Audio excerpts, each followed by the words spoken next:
The nation's top banker with a rare concession. The current oversight arrangements of me as the governor for managing the bank fall short of contemporary standards.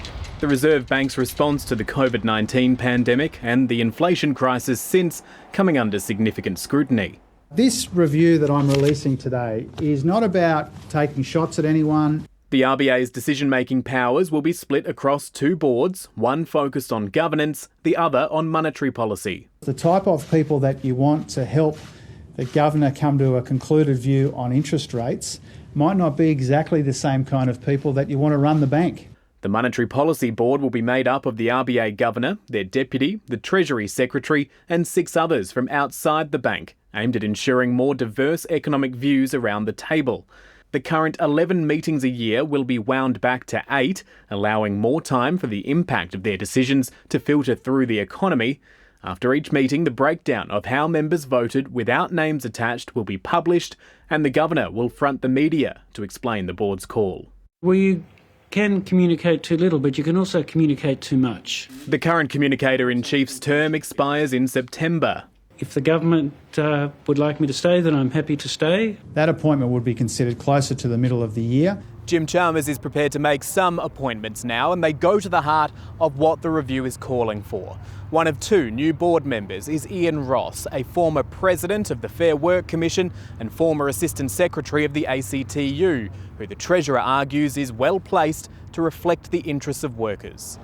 Other changes will need to go through Parliament, including scrapping the government's power to veto RBA decisions, which has never been used. Our goal here is to make this as bipartisan as possible. Despite the criticism of his organisation, a simple pitch. We don't always get it right, but we always try to get it right. Admirable, if not always understood. Matthew Doran, ABC News, Canberra. This review is clear. The Reserve Bank's done a good job over the decades, but dropped the ball coming out of COVID lockdowns.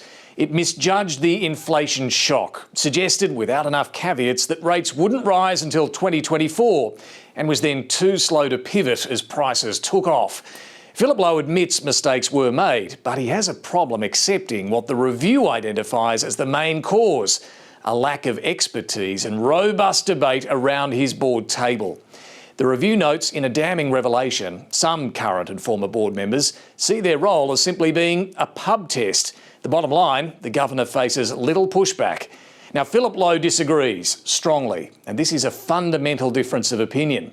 He accepts the recommendations and has cooperated with what must have been an uncomfortable process. But Philip Lowe downplays the reforms as mere improvements at the margin. The Treasurer will ultimately decide whether Dr Lowe really gets what the problem is and whether he's best placed to lead the reshaping of the Reserve Bank into a second term.